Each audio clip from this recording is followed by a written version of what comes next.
happen, so it's probably going to be on Monday. I'll get everything in chapter 17 finished.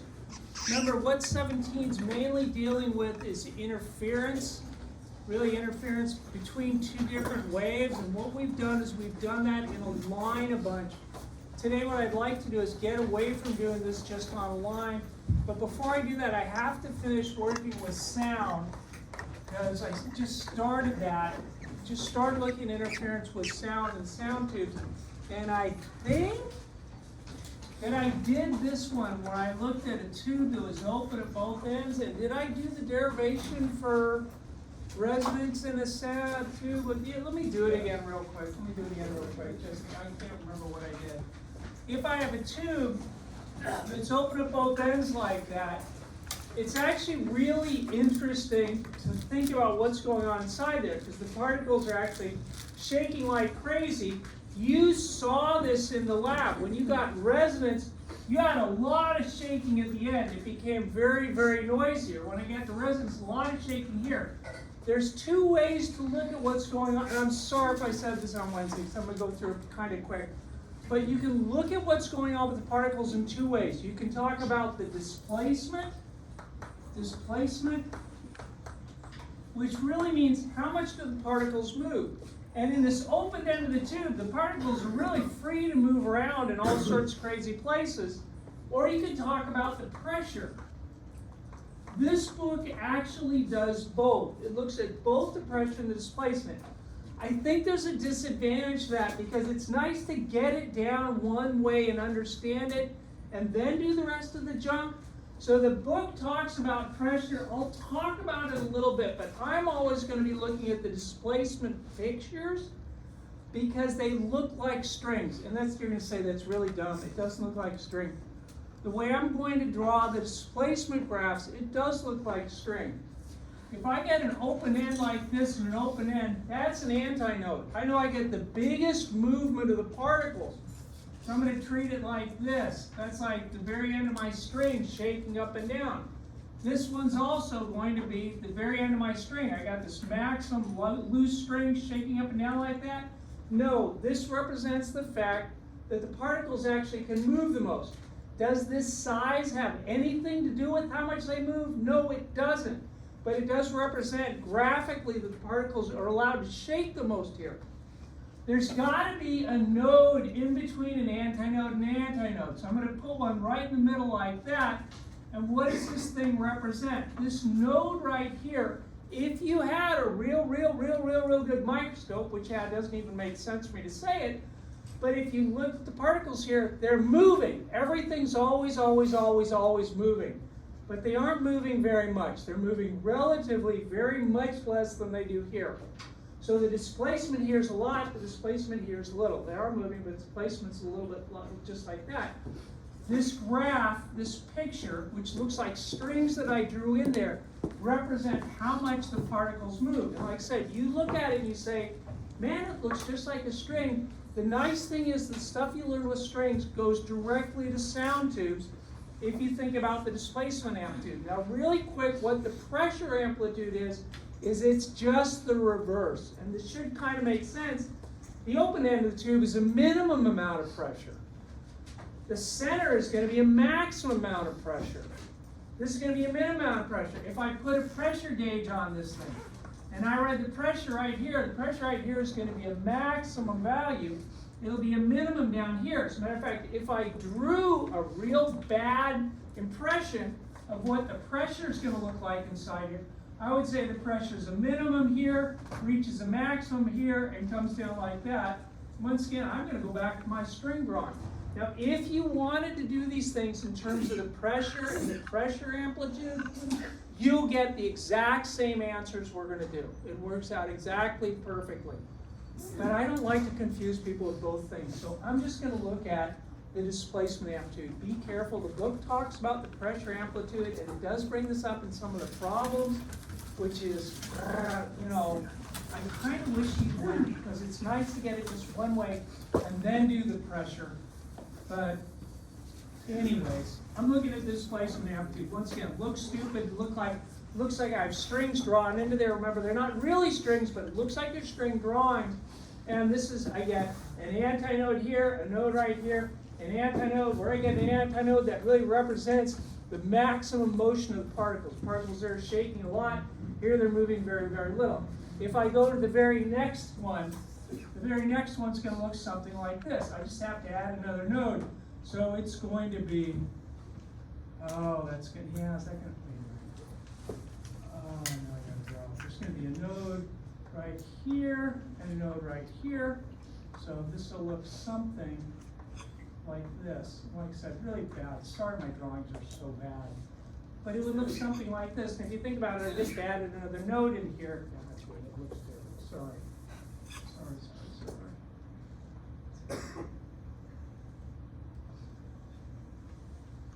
That. Okay? Remember, there's no string inside there, but this thing represents how well the particles move. The particles here can shake up and down a lot. They got a lot of space. Particles here at a node really aren't moving. Now they are always moving, but they aren't moving anywhere near as much. Here, I got an antinode again. Here, if I look at the particles, like I said, real good microscope, ridiculous, but so you had something and you could look at them, you could say, wow, they're shaking up and down a lot. They got a lot of amplitude in there. Once again, a node, this is going to be an antinode. My next drawing, and I'll probably screw up on this one too, is going to be something like boom, boom, boom, boom, like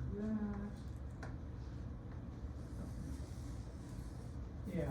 Yeah, real bad drawing. But all I did was I added another node. This would be my next resonance pattern. And once again, it looks really lame because it looks like I had a string in there. Remember, the string is really representing the amplitude of motion of the particles. So I'm really looking at the displacement maximum and minimum. Do the same thing you guys did with the strings. I got a quarter wave here, right? From a node to antinodes, quarter wave here. So here the length of the tube is going to be a half wave, right? That'd be a half wave.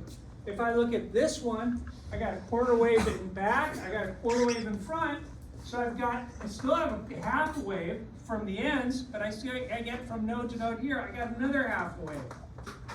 If I look at this one, I go, that's quarter wave, and I got a half and a half.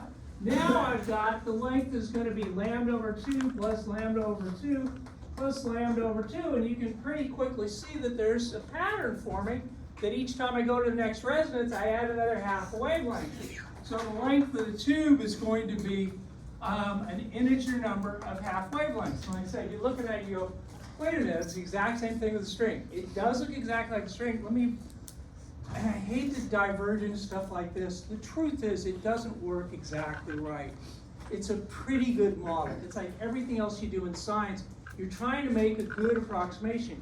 You guys know from the lab that the antinode isn't right exactly here at the end of the tube. It's actually outside of the tube a little bit.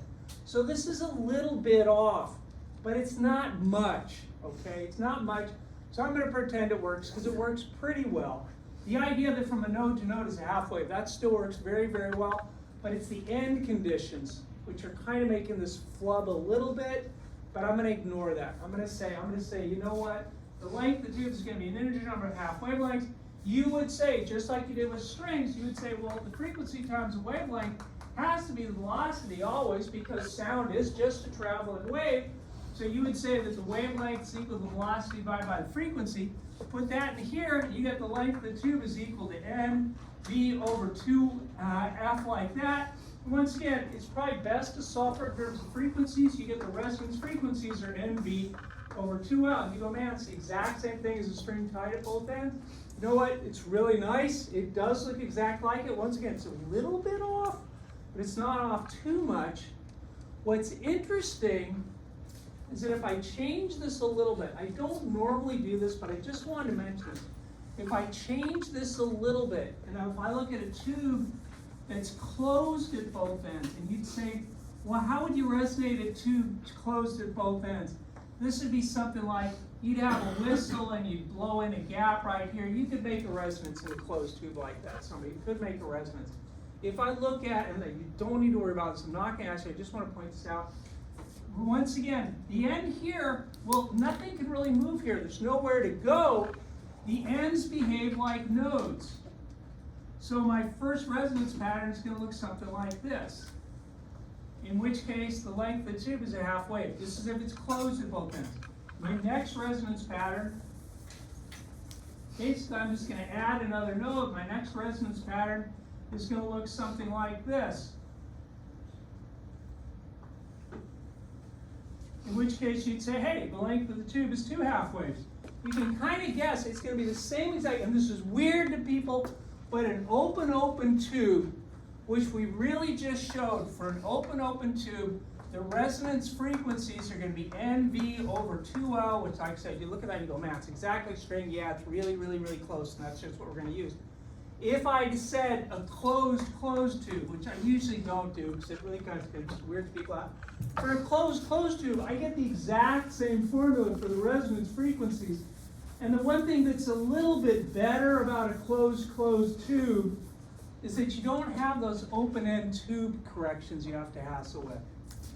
But I'm just going to do it as an open tube because it just makes more sense to people.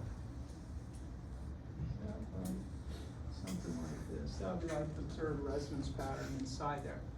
So, like I said, I'm not going to do the closed tube, but it does behave exactly, actually really close. Actually, no, but it is really close as an open tube, and that's what I'm going to deal with. Let me give you one problem with this thing. Actually, let me combine. Yeah, let me say I got an open tube.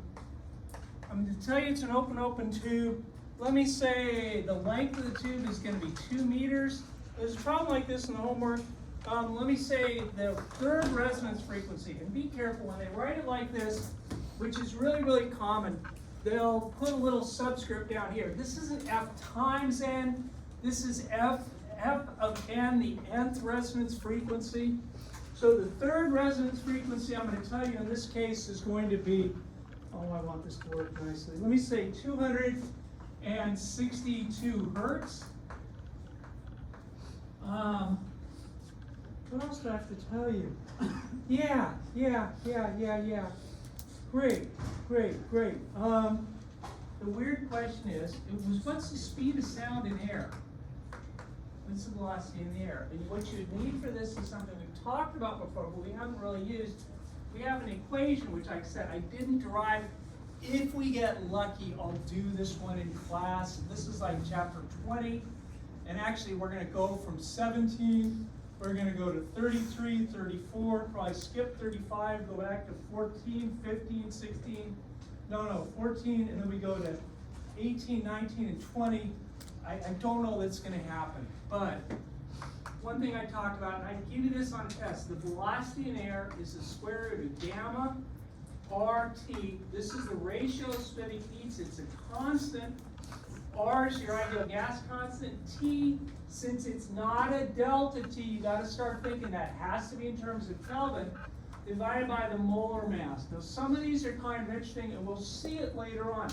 Gamma, like I said, is the ratio of the molar specific heats. For air, don't worry about this stuff. It just turns into 1.41, okay? Because air is almost entirely a diatomic gas. R is your ideal gas constant. R is going to be 8.31. I give this to you on a test always.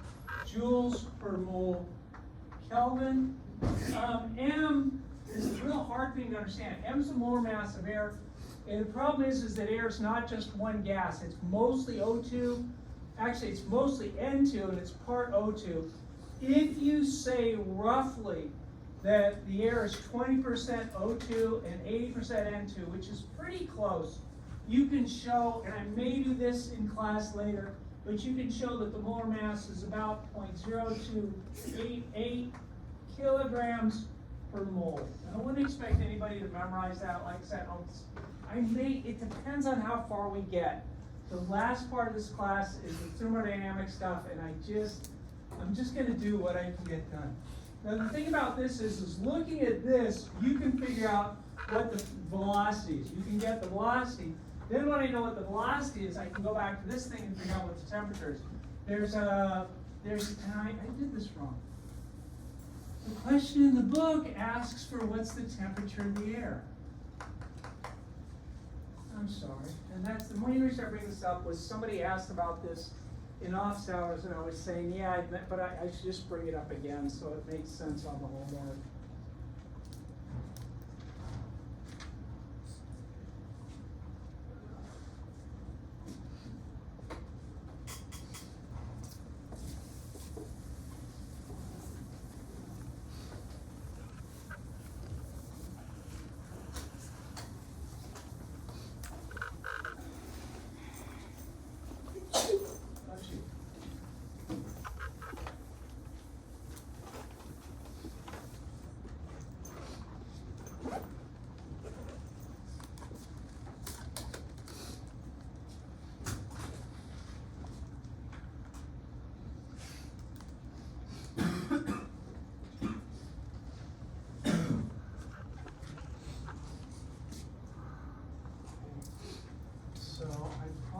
Let's find the speed of sound, because I know it's a tube, it's open, so I know the resonance frequencies are going to be NV over 4L. The third resonance is 262 hertz, 1 over seconds, equals N. It's the third resonance, so N is 3 times V. That's what I'm trying to figure out. Over, it's 2, over 2 times L, which is 2 meters. So I can solve for the velocity. The velocity is going to be something like, oh, I hope this works out. 262 times 4 divided by 3 equals, I get it, yeah, it's a little bit fast. It's like 340, call it 349.3 meters per second. Okay? So the second part of the problem is I say, look, I know what this is, I know what this is, I know what this is, I know what this is, I can solve for t. It's kind of a little bit of an interesting problem just to look at the units. I've got the speed 349.3 meters per second is equal to the square root of, well, gamma is 1.41, ratio of specific heats doesn't have any units, times 8.31 joules per mole Kelvin. Don't memorize the ideal gas constant. You'll get it on a test always. T, if you saw delta T, you could think, maybe I could do this in centigrade, or maybe I could do it in Fahrenheit. When you just see a capital T for temperature, you got to say to yourself, yep, it has to be an absolute temperature. So that's going to be an absolute temperature T. This is divided by molar mass, which is 0.0288 kilograms per mole, like that. The one nice thing that happens right away is the moles cancel out. If I square both sides, probably the easiest way to do it, square both sides, I get 1,220. That's going to be 3.4. I think that's where the decimal is. Yell at me if this isn't right. 0.4 meters squared per second squared is equal to, this is going to be 1.41, no units, 8.31 joules per Kelvin. I already canceled out the moles, times T. This is all over 0.0288 kilograms, because I already canceled the moles out of that thing. So I can solve that for the temperature. The temperature is going to be something like 12203.4. I hope you're checking this. Meters squared per second squared times 0.0288 kilograms divided by 1.41 times 8.31 joules per Kelvin. And whatever, you type that out, you get some sort of number. I don't really, the thing is, the answer should come out in Kelvin. I just want to look at the units for a minute. What I've got is I've got meters squared per second, second squared times a kilogram divided by, all I've got left in the units in the bottom is a joule per Kelvin, like that. And how do I deal with this thing? And I'm saying this, and yeah, I can figure this out pretty quick in my head, but when you say, what's a joule, I don't know. I know that joule is energy, but I can never remember the units. And when you forget things, which happens a lot, think back to an equation. What's an easy equation for joules? I always think of kinetic energy. I say kinetic energy is going to be, well, it's 1/2 mv squared. This has to be joules. This has to have units of joules. So a joule has to be 1/2 has no units. Mass is a kilogram. Velocity is meters per second. and I'm squaring that.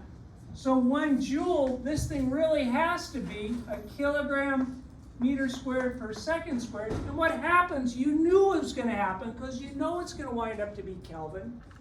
But the meter squared per second squared cancels out, the kilogram cancels out, I get 1 over Kelvin, which is just a Kelvin. Yeah, when I type this out, I get some sort of ghastly number, 0.0288 divided by 1.41 divided by 8.31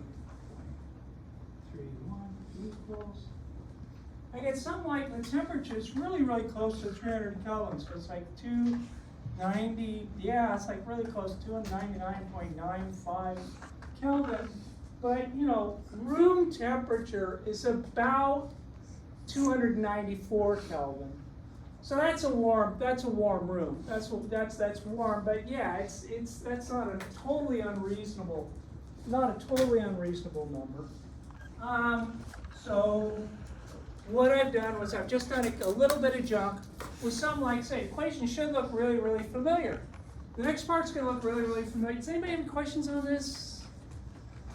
Okay. I'd like you to do the next part. Just start it at least. Part of it's a little bit fun, but you can do this. Once again, I'm just going to look at the displacement amplitude. When you read about this in the book, if you don't want to worry about pressure amplitude stuff, I'm not going to get into it. I want the displacement amplitude. But I want to look at resonance in a sound tube that's closed at one end and open at the other. And the thing I have to say, when it's in resonance, the closed end will behave like a node. The open end will behave very, very, very close. So close, I'm just going to say it is an antinode. So, like I said, when we did this before, we did 3 pictures, tried to look at the resonance patterns, see if there's, you know, a pattern in the math from the resonances, and see if you can find an equation. And if you're thinking, this is exactly like string, this is exactly like the string tied at one end and loose at the other.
So you probably do it. Remember, as far as the displacement goes, the open end behaves like an antinode, the closed end behaves like a node. So my simplest first resonance pattern is going to look like this. Once again, it looks silly, like it's a string, but think, oh yeah, that represents how much the amplitude of motion, how much the particles can move. They're very free to move around here.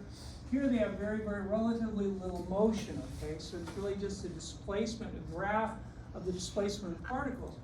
My next one, essentially, you guys know, when you go from one resonance to the next, you just add another node. So the next thing is going to look something like this. And once again, my drawing is probably pretty bad, but I just added another node in here.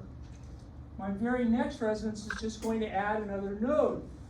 We have a demo that actually shows this, but it's hard. It takes, I might even bring it on Monday if I can get it to work well. What's really kind of, the problem is the demo works really well, but it really demonstrates the pressure amplitude better, but I might bring it on Monday. I gotta think about it. I don't know to really help.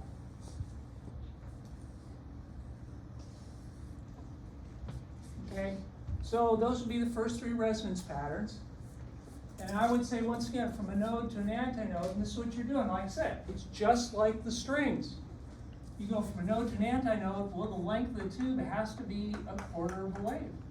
And then I say, with this one, I go, well, the length of, well, I got a quarter wave out front still, and then I got a half wave. So the length of the tube is I got that quarter wave out front, and I got a half wave.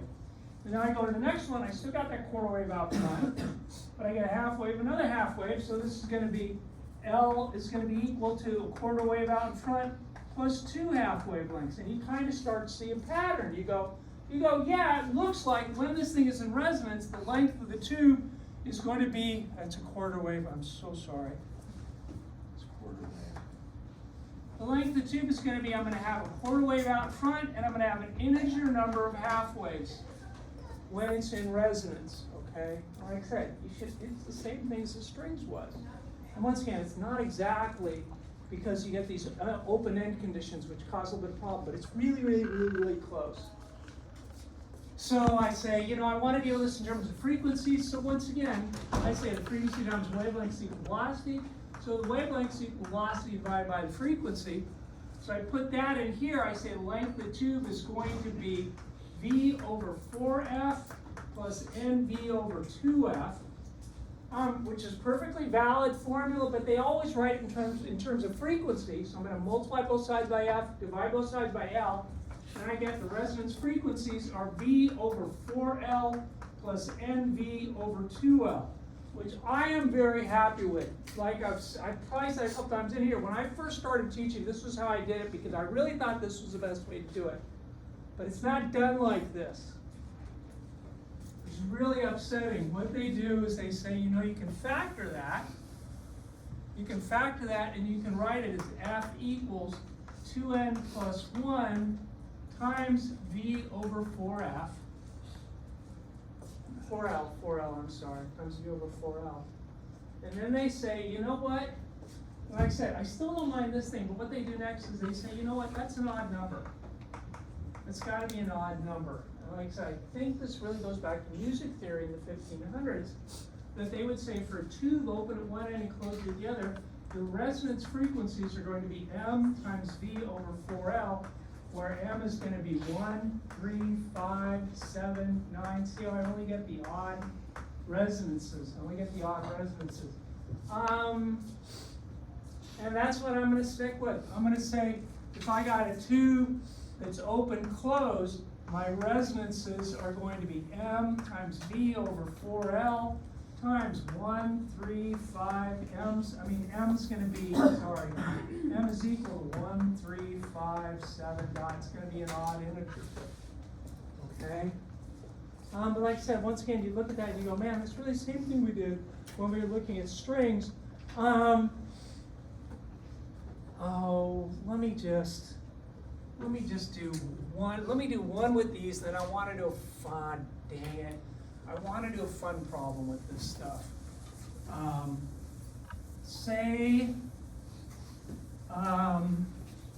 have no idea what this is going to come out to. I got some sort of tube. I'm going to say it's an open closed tube like this.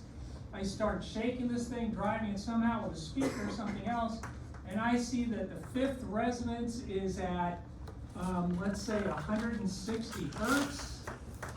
I know the speed of sound in air is called 345 meters per second.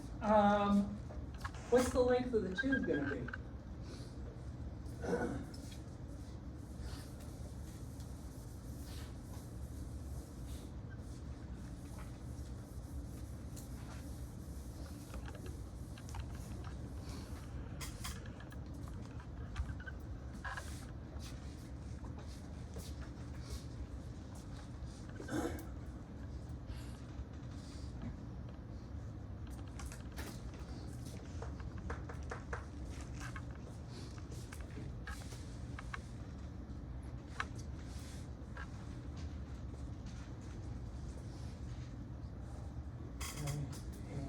Say it's really nice when you know ahead of time what type of tube it is. I know this is an open closed tube. That's really nice because I can say the resonance frequencies are going to be M times V over 4 times L, where M is going to be 1, 3, 5, whatever, like that. So I can say the mth resonance, which is 5, so this is going to be 160 hertz. It's got to be equal to M, which is 5, times V, that's 345 meters per second, divided by 4 times L, and I can solve the length of the tube. And like I said, it's nice when you know what type of tube it is ahead of time. Okay, so I can solve this for L. If you look at the units, you're going to get L is going to be 5 times 345 meters per second, divided by 4 times 160, 1 over seconds. The 1 over seconds cancels out really nice. You just get left with meters. But this is some number. It's 5 times 345 divided by 4 divided by 160 is, yeah, it's kind of a long tube, but it's like 2.6, let's call 2.70 meters. About that, 2.695. Some just call 2.7 meters. Any questions on this thing? So we got a formula for the sound tube that's open at both ends. Like I said, that does the same thing as if it was closed at both ends. I'm just going to do open just to make it easier to look at. And I got the equation for the open closed tube. There's a couple things to note, which hopefully you saw in the lab. For this equation, each resonance is an integer multiple of the first one. For example, if I was to find the first resonance and I found it was 17 hertz, the next one's going to be 34. The next one's going to be 51. The next one's going to be 68. They just go on and on and on like that, okay? Each resonance is an integer multiple of the first. So it's a real important idea. Let me try this thing. Now, the first one's actually the easy one, but the second one's more interesting. I got some sort of sound tube. I don't know if it's open, or closed. But I do know that I get a resonance at 300, and I got to do this carefully, 396 hertz, and the very next resonance is going to be at 484 hertz. Okay? Is it open or open closed? Then after that, which resonances are these?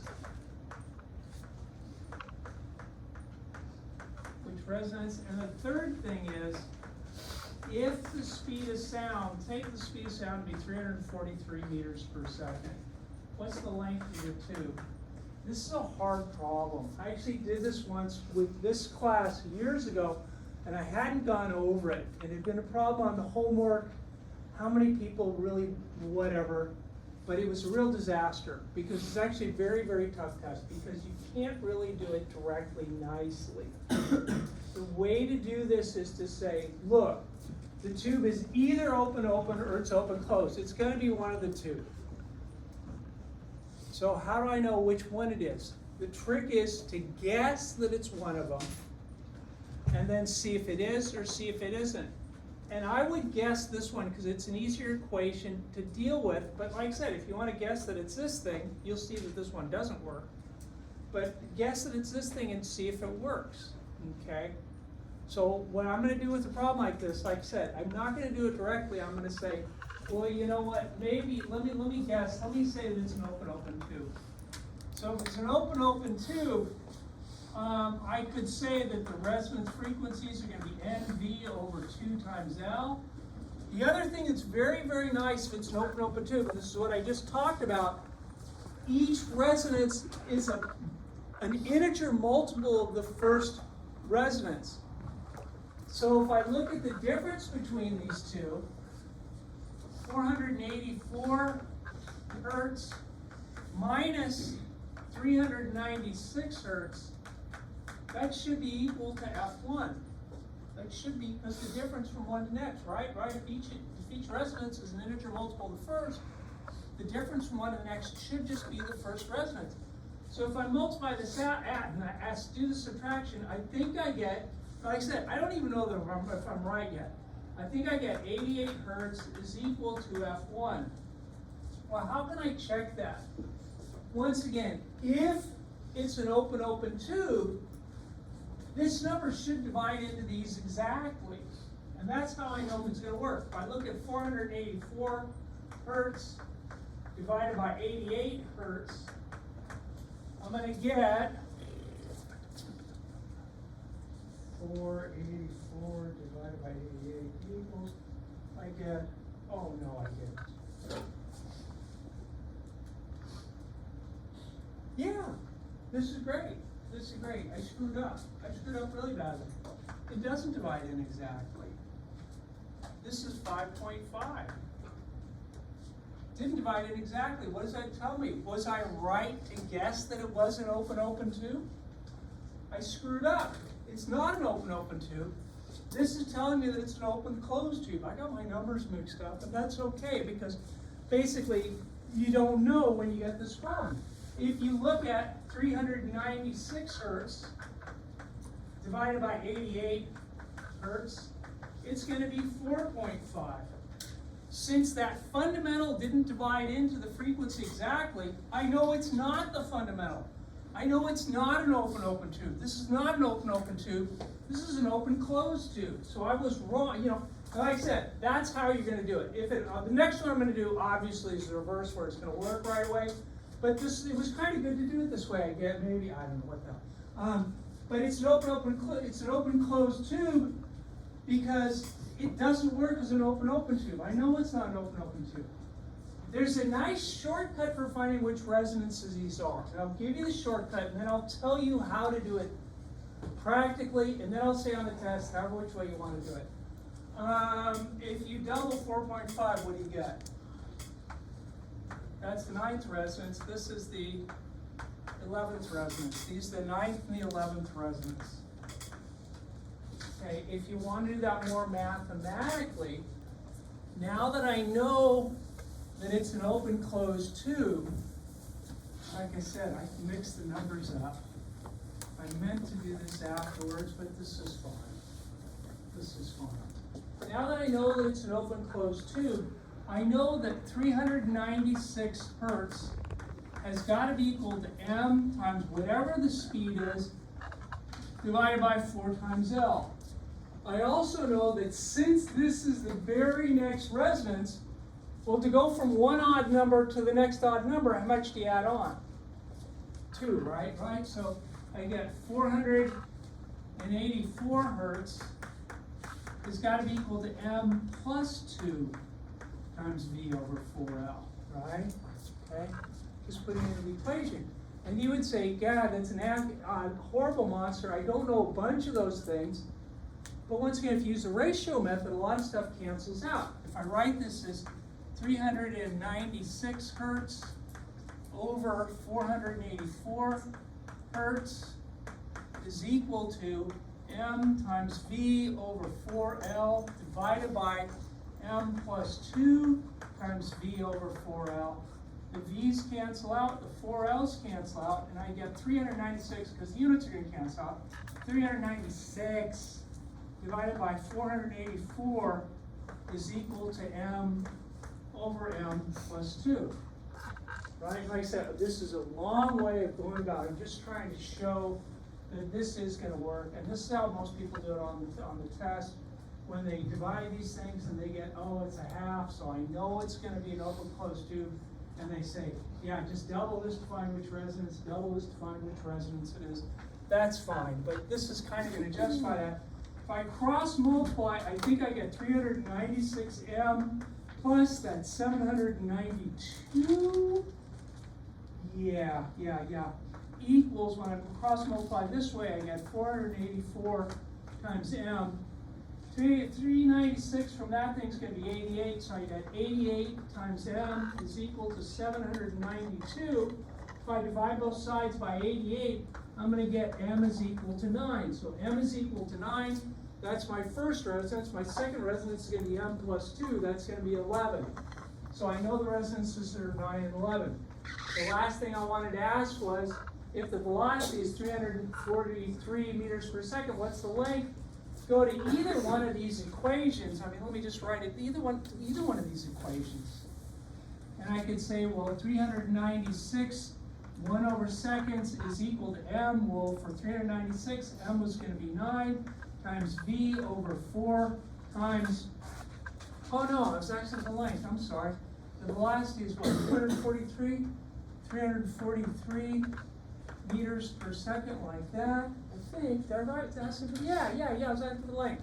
So you get the length is something like 9 times 343 meters per second, divided by 4 times, this is 396, 1/seconds. The 1/seconds on top and bottom cancel out. You do get the length in terms of meters. It comes out to be something, I don't know what it's going to be. It's just going to be 9 times 343 divided by 4 divided by 396 equals, you get something like the length of the pipe. Am I typing this out? Is it like 1.9 5 meters, something like that? I don't even know if I see the numbers right, but if you type that, if I could type that out right, that would be the right number. Anyways, that was actually the interesting one. Let me go back and do the one I was going to read. Does anybody have any questions on this thing? Let me show the other one. This was the tube, and like I said, what you do with this and how you do it's really up to you. But I think it's easier when you don't know if it's open, closed. Guess that it's open. Show yourself if it works. If it works, it's an open tube. If it doesn't, you know it's open, closed, okay? And this one, this is what I meant to start with. Let me put this up here. And you can guess this is going to be open, but let's try it and see what happens. Let me say this is going to be 235 hertz, and this is going to be 282 hertz. Then they have to be subsequent resonances. This is one, this is the very next resonance. Once again, you know, guess that it's open. Yeah, this one's going to be open, but show yourself, yeah, things divide out perfectly. It looks like an open tube. Try it.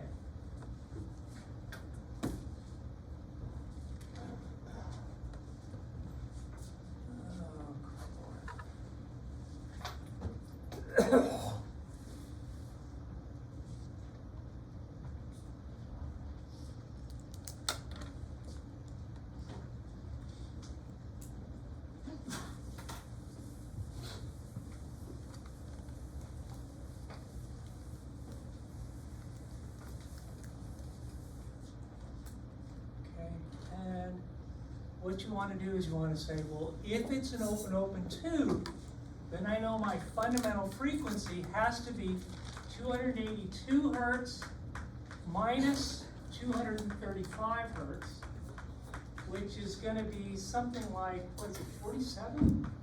47 hertz. If it's an open tube, then this has to divide into each frequency exactly, because with an open tube, each resonance is an integer multiple of the first. So what is 235 hertz divided by 47 hertz? And what is 282 hertz divided by 47 hertz? Was it 47? I think it's 47. I should check that stuff. 282 minus 235 equals, yeah, 47. Great. So when you do this division, you get 235 divided by 47. This divides in exactly.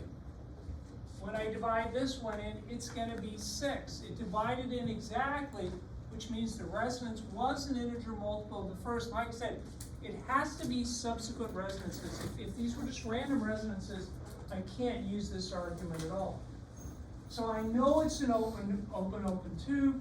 I know the other nice thing is, yeah, this has to be the 5th resonance. This has to be the 6th. So I know what these are. In this case, this is going to be the 5th and 6th resonance. You know, I mean, with an open tube, you don't have that skip for just the odd integers. And what's the length going to be? Well, I can say the resonance. Let me just look at the first one. The first resonance was 235 hertz. That's got to be equal to, it was the 5th resonance times V, which is 343 meters per second divided by 2 times L, and you can solve for the length of the tube. Okay? Like I said, I really like doing that problem that way. if you try to show that something is open, closed directly, it's what you have to do is you have to guess and just try to see which one works. That's how it goes. Ah, damn, it's not 5 minutes. I'm at 17.5. I think the second half of this chapter is not, it's confusing because the notation is tough. The second half of this chapter, I'm like in section 17.5.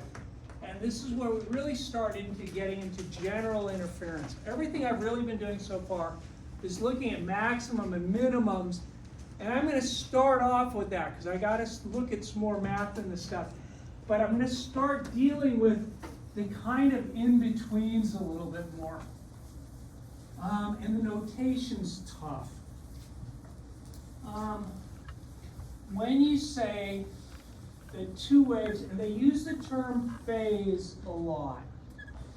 When you say that two waves are in phase, two waves are in phase. Okay, that's when you get constructive interference. You could say, you can talk about the phase of the wave. Say I have a wave, and we've talked about a general wave, and I'm just doing them in one dimension, just to make it easy. No, actually, let's do it a little more general. Let me say it's A times the sine of some K times, let me call this K2 times X2 minus omega 2 times T plus some initial phase angle. So a couple things. When I talk about the phase of the wave, this whole thing is the phase of the wave. Okay, that tells me where I'm at on the wave. That whole argument inside there, that's the phase of the wave. This thing, I'm going to try to be a lot more careful about this. I'm going to call this the initial phase angle. Okay, that's the initial phase angle. The phase of the wave changes with time and position, right? I mean, because as x changes and t changes, what's inside here changes. This gives me the initial phase at time 0 at the origin. It's like the phase of the wave, you know, did it start off up here? Did it start like here? Did it start down here? At time 0, at place 0, that's this part, okay? Initial phase angle. When two waves are in phase, you get constructive interference.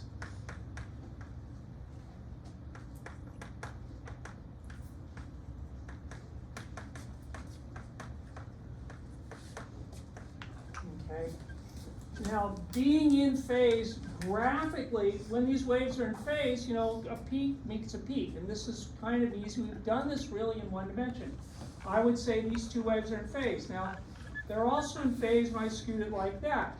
And you'll notice that I can move this thing back and forth as many entire wavelengths as I want, and they're still in phase, okay? These waves would be in phase. So there's a lot of positions when I'm actually in phase. When they're out of phase, yeah? Are waves only in phase if they're like exactly on top of each other, like exactly lined up? Well, you gotta be careful because once you get into 3 dimensions, when you talk about being in phase, at that point it does. But it won't always be in one dimension like this. A lot of times we'll be dealing with waves like this, where I got 2 waves coming in from different places, and I can say, wow, at that spot right there, right at the end, they're in phase because I get a peak meeting a peak, but they wouldn't necessarily be in phase anywhere else on the wave. So it gets really kind of weird. They will use this notation. So when 2 waves are in phase, I get constructive interference. You could say when 2 waves are out of phase,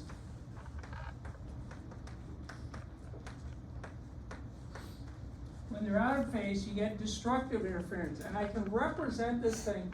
When I talk about the phase of the waves, when I talk about the phase of the waves, I can call it delta phi, and that's really what the book will use. Now be careful.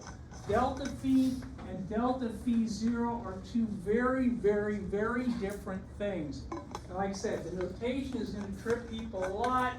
Let me just write this down really, really quick. What delta phi is in general is going to be K2 X2, let me do it in terms of order.